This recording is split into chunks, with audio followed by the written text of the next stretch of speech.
ગયા હતા બરોબર સાહેબ તો ઈ શું કીધું કે આરવે તમે લગનમાં ગયા હો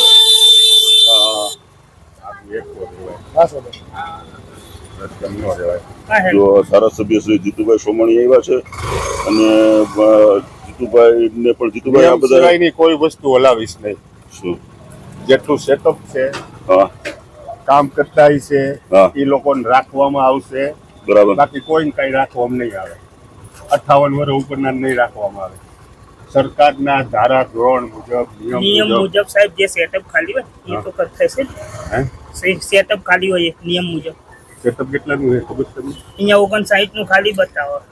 59 તો એના ઉપર દરખાસ્ત મૂકીને એ લોકોને પેલા કરાવાય. વર્ષોથી જે જૂના કામ કરતા હોય ને એ લોકો આ 15 જણાને કોણ ચડાવ્યા હતા?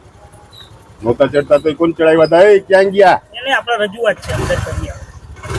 બાકી ખોટી વાત રોજ ઉઠીને ટોળા ને ટપાટા મહિનામાં 2 ફેરે ટોળા ટપાટા આવે છે એ વસ્તુ મને પુવાણ નથી. બરોબર.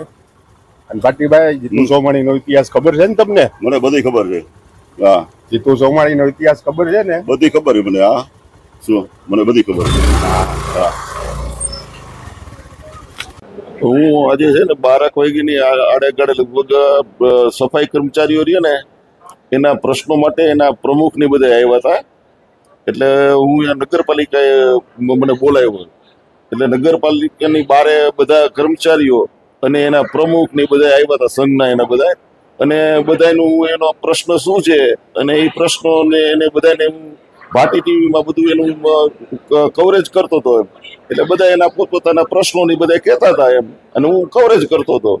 અને એ દરમિયાન જીતુભાઈ સોમાણી એક્ટિવા લઈને અને એના માણસો બધા ધર્મેન્દ્રસિંહ જાડેજા અને કેતનગીરી ગોસ્વામી અને બીજા અન્ય 4-5 એના બધા માણસો બધા આવી અને સીધું એને સ્કૂટર રાખ્યું અને થોડીક વાર એને બધા સફાઈ કર્મચારીઓ અને એની સાથે એને બધા એને વાતો કરીને એને કહેવા માંડ્યા કે ભાઈ તમને આમાં હું આમ જે ખોટું ટોળા ટપાલ તમે લઈને અહીંયા આવશો તો હું તમને અહીંયા રાખીશ નહીં ને તમે એમને 60 વર્ષની ઉંમરના હશે એને નહીં રાખવું ને મેં હમણાં 15 જણાને મેં અહીંયા રાખ્યા તમે બધાને ખબર છે ના ને નગરપાલિકાની પોતે વાતો કરવા માંડ્યા. એ ધારાસભ્ય છે તો એને આ નગરપાલિકાની એને ચર્ચા કરવાની શું જરૂર છે એમ. અને એ બધી નગરપાલિકાને લગતી નગરપાલિકાના પ્રમુખો એવી રીતે પોતે બધા એની યારે ચર્ચા કરતા હતા અને હું એનો વિડીયો ઉતારતો હતો. એટલે વિડીયો ઉતારતા એને ઓટોમેટિક એને મને શું થયું એને અને મને કે જીતુ સોમાણી શું છે એ તને ખબર છે ને મને કે ભાટી. એટલે મેં કીધું હા મને ખબર છે. મેં કીધું હા. ફરી પાછું એને કીધું કે જીતુ સોમાણી શું છે એ ખબર છે ને તમને? એટલે મને કીધું હા મને ખબર છે. એમ કરીને જીતુ સોમાણીએ મારો આખો વિડીયો એને મારા હાથમાંથી પડાવી લીધો.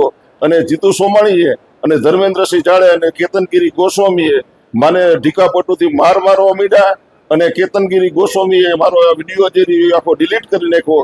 પણ મેં મારા ઓલામાં ડેટા બેગમાં હોય અને મેં પાછો એમાંથી મેં ફરી પાછો લઈ અને મેં આ તમે જે જોઈ રહ્યા છો દર્શક મિત્રો જીતુ સોમાણી કેટલી નીચ કક્ષાનું કામ કરી રહ્યા છે. કારણ કે જીતુ સોમાણીના મેં અત્યારે જે બધા જે નગરપાલિકાના પ્રશ્નો જે છે નગરપાલિકાની જે સાચી વાત છે નગરપાલિકાના જે બધા પ્રશ્નો છે તે આજ ભાટી ટીવીના માધ્યમથી હું ઉતારું છું મિત્રો. આજે હું ખરેખર આજે હું તમને એટલું કહેવા માંગુ છું કે અત્યારે જે વાંકણીની અંદરમાં જે ચાલી રહ્યું છે ભાટી ટીવીના માધ્યમથી હું બતાવી રહ્યો છું મિત્રો. આજે તમને ભાટી ટીવી આજે છે ને ખરેખર આજે દિલગીરી વ્યક્ત કરી છે કે ખરેખર આ રીતે હુમલો કરી અને આ ધારાસભ્ય કક્ષાના માણસ આજે આવું કામ કરીને મને માર્યો છે. મને ઢીકાપટુનો માર માર્યો છે મને અને માથામાં માર માર્યો. તમે મને જોઈ શકો છો. મેં કોઈ દિવસ કોઈનું ખરાબ નથી કર્યું. મેં સત્યને જ હું અને સત્ય હું હજી કહું છું કે હજી ભાટી ટીવી સત્ય બોલશે જ. હજી હું બોલવાનો જ છું એમ. મને કદાચ મારી નાખે ને તોય પણ હું બોલવાનો સત્ય હું હંમેશા બોલીશું અને સત્ય જ હું ઉજાગર કરું છું. અને વાંકાનેરની અંદરમાં 20 વર્ષ થયા જે આ ચાલી રહ્યું છે ને એનો આ બધા હવે બધા ખબર પડે છે પ્રજાને કે સાચી વાત શું છે. ભાટી ટીવી વાંકાનેરની અંદરમાં સત્ય વાત જાહેર કરી રહ્યું છે. ત્યારે ધારાસભ્ય જીતુભાઈ સોમાણીને આ વાત પચતી નથી એટલે એને મારા ઉપર હિચકારો હુમલો કર્યો છે. એને ધર્મેન્દ્રસિંહ જાડેજા અને કેતનગીરી ગોસ્વામી એને 4-5 જણાએ મને મારી અને મારા ઉપર હિચકારો હુમલો કર્યો છે. કારણ કે ભાટી ટીવી અત્યારે સત્ય વાત વાંકાનેરની અંદરમાં કરી રહ્યું છે. મેં કોઈ દિવસ કોઈની પાસેથી 5 પૈસા લીધા નથી. તો મારા ઉપર આ રીતે શું કામ મને ભાટી ટીવીને પણ હક અને અધિકાર છે મને કે હું મારા પોતાના પ્રશ્નો જે છે વાંકાનેરની પ્રજાના પ્રશ્નો છે એ હું ઉઠાવું છું. આજે વાંકાનેરની અંદરમાં સાહેબ એક સારો રોડ રસ્તો નથી સાહેબ. તમે આજે પાણીનો પ્રશ્ન તમે જોઈ લ્યો તો પાણીના પ્રશ્ન એ છે.